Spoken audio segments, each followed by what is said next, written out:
Mustafa Nano iku nga komuniteti ynë, iku nga gazetaria, iku nga jeta e tij si analist, ose nga jeta që bente, dhe u bë ambasador në Zvicër, një nga vendet më të preferuara që ka bota ku ne jetojmë. Pse ndodhi një gjë e tillë? Për të thënë të vërtetën, Mustafa Nano nuk është një njeri që nga ata tipa që nuk do të përgjykojmë askënd, por që ndërton trampolinë dhe për të hedhur diku tjetër. Jo. Nano kishte ndërtuar jetën e vet në atë mënyrë që i pëlqente atij dhe e jetonte atë për kënaqësinë e vet. Ky fluturim dukej pak çuditshëm, por gjithsesi unë nuk e kam pyetur në atë kohë. Por më ka mbetur një pyetje, më ka mbetur në kokë.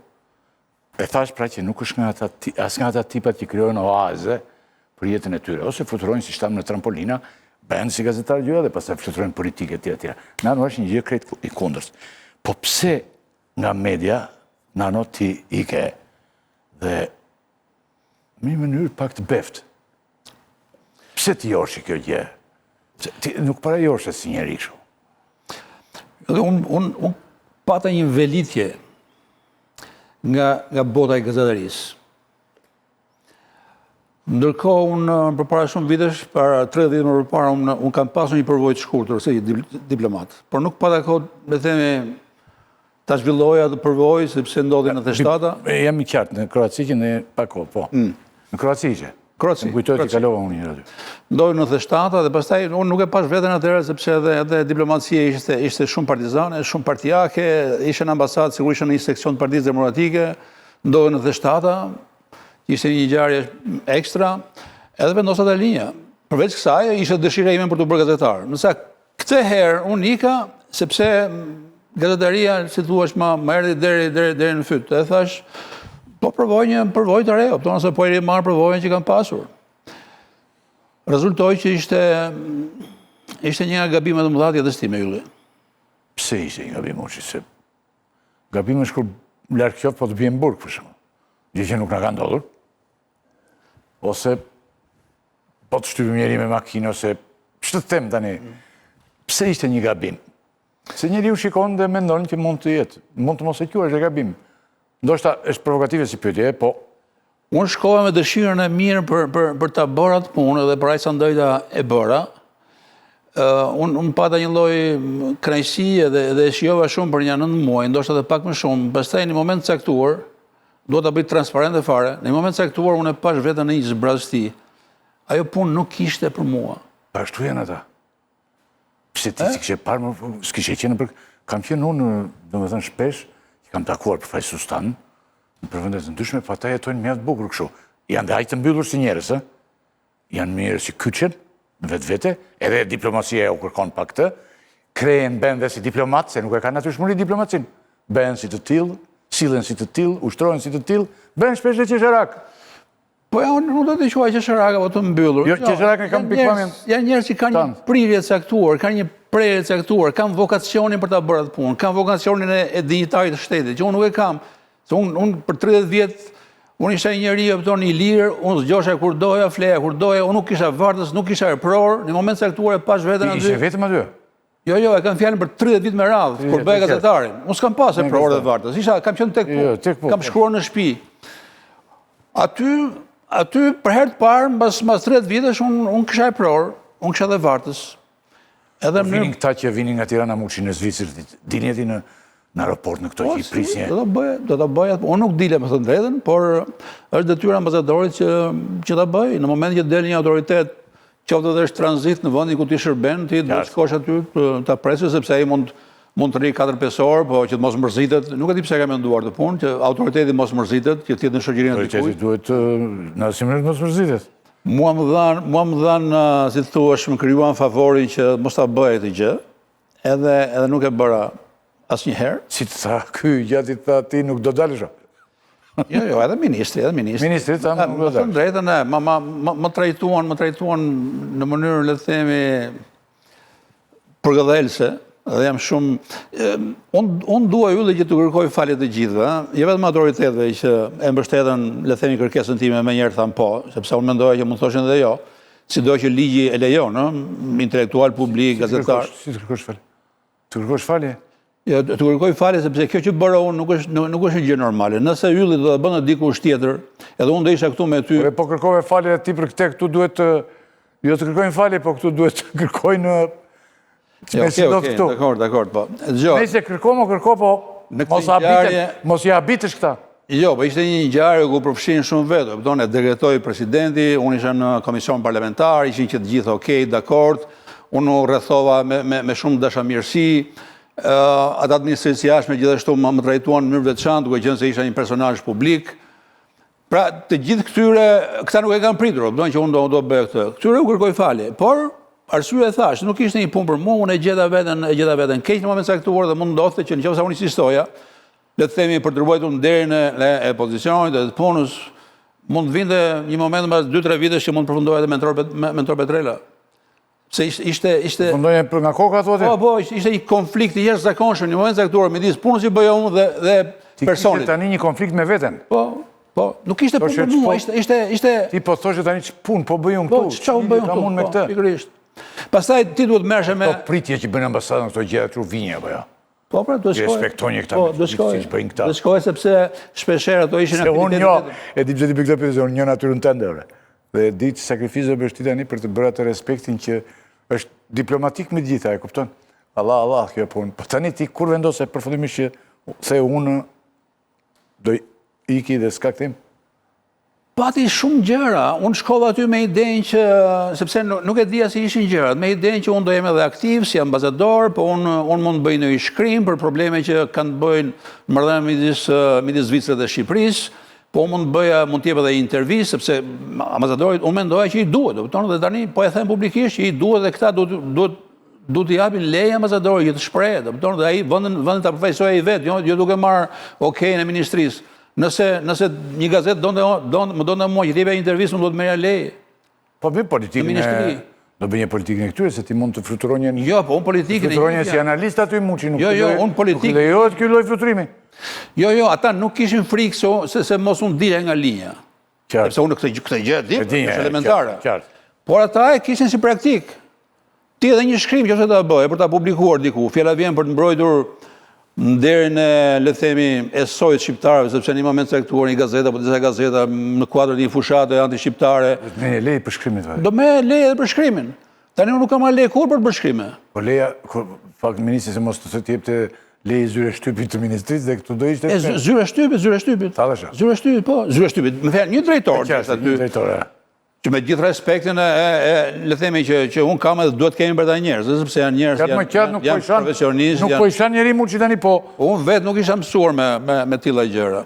Mbaj mend njerë që një televizion donte një intervistë për të çështjen Ametaj, edhe unë nuk shqipa ndonjë të keqe dhe për të folur. Gazetë zvirane? I televizion zviceran. Televizion, po. I Ticino's, i kësaj pjesë italiane. Edhe unë nuk shqipa ndonjë të keqe për ta bërë atë gjë. Edhe u thash dhe gazetarëve, okej, po, mund ta bëjmë. Pastaj njoftova ministrin e jashtëm, ata më thanë, jo, nuk do ta bësh. Edhe kishte gjëra të tilla, po unë e pash vetëm të burgosur, unë nuk kemi burgosur. Dhe kjo ishte arsyeja që më në fund thash... Po aratisem se ti në fund? Po aratisem. Po aratisem nga burgu? Ti e përfituron që Zvicra, që është një nga si që thëtë ti. Po, ti ke qenë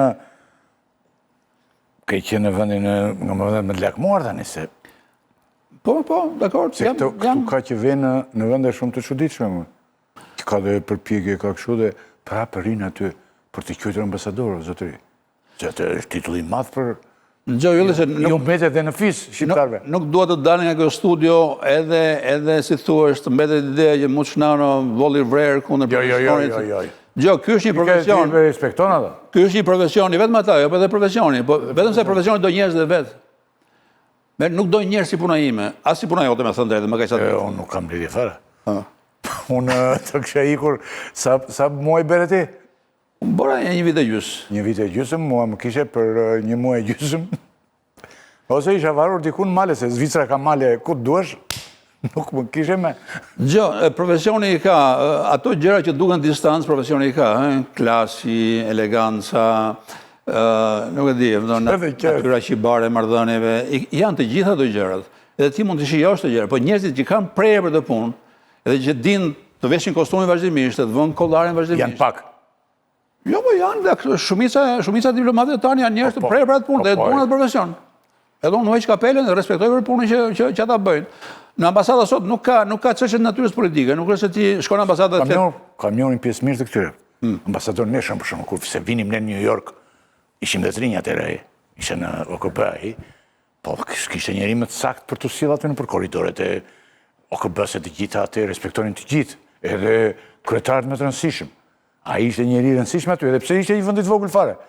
Vishej mirë, rregulloi. Ai ishte njëri i prerë për të punë. Duke ambasador Neshua kishte lindur për këtë punë. Po duhet të ishte si ai. Dhe pa qenë si ai. Ai dinte ta luante aq bukur këtë punë. Kam një orë tjetër, s'dua t'ia them emrin për shkak. Ai ishte karburante shumë në një vend të goxha vend, e kupton? Njëri i mirë shumë dhe ai, po dhe ambasador dhe ishte karburante. Si kemi një pjesë të madhe në Shqipëri tani që për shembull është president këtu, dikush. Ishte ndosh presidenti dhe i zënës presidenti. Shet biletat, me zhvim lartë të biletat e futbollit. Jep lek të madh, fiton lek të madh, e kupton? Po, pra, janë njerëz që din të sillen mushi dhe din të kapin të gjitha gjërat.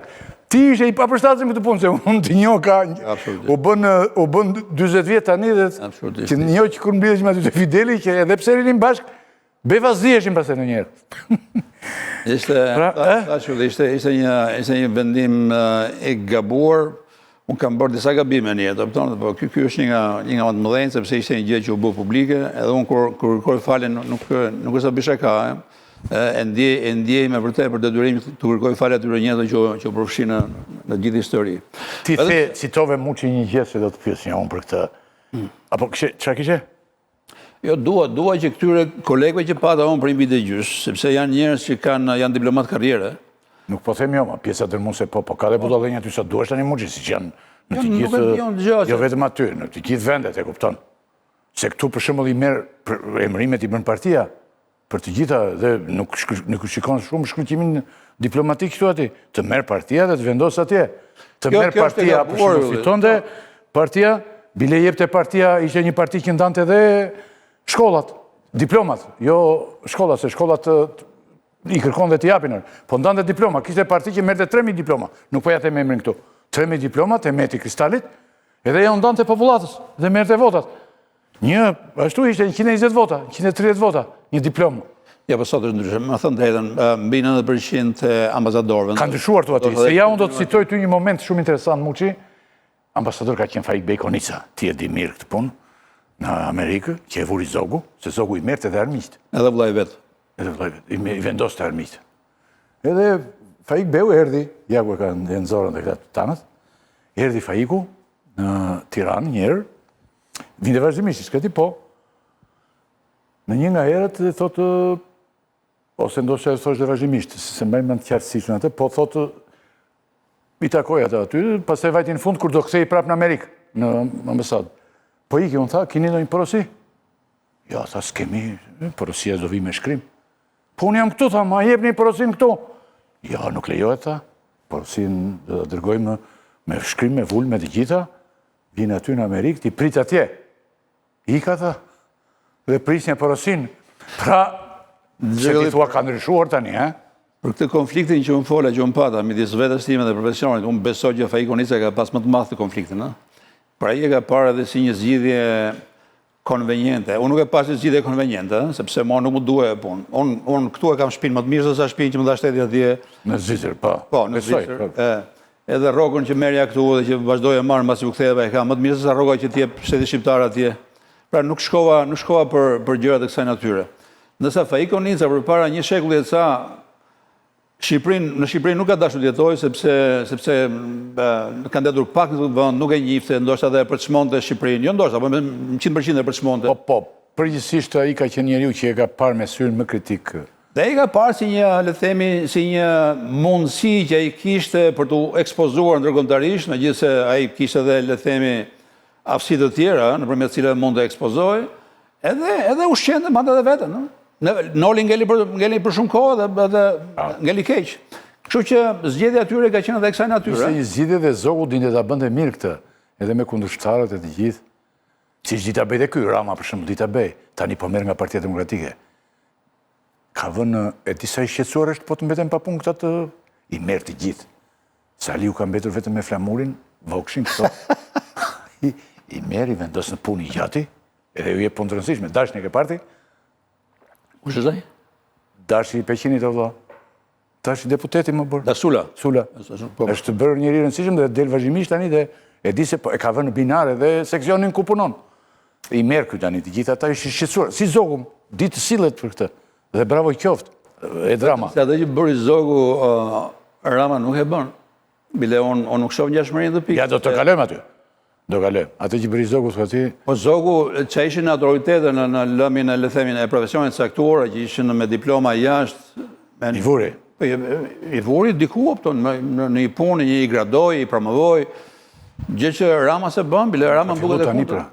Tani ka merr dhe nuk është emërimi të Dashit për vend të kundërtën. Sepse Dashi ishte një politikan, opton një le themi. Ore, po këta kanë mbetur tani pse ti kë shikon kështu njëri të rëndësishëm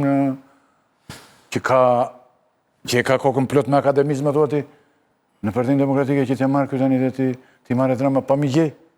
Jo ti marr nga PD, jo, bëhet Rama mund të marrë, le themi ka në Shqipëri njerëz që mund të ishin fare mirë që nga presidentët deri në poste më të rëndësishme, në krye të institucione më të rëndësishme, por Rama nuk i merr sepse do. Tani ti je shumë i kënaqur Muçi që shpëtove nga burgu. Po, nga burgu shpëtova. Domethënë ti jam gjithsesi në burgun. Ta quajnë tani sikur ti ke bërë një vit e gjysmë në burg. Jam në burgun tjetër me emër Shqipëri, po sidoqoftë. Po prapë në një burg tjetër ke kaluar që nuk shpëtojmë dot i burgut.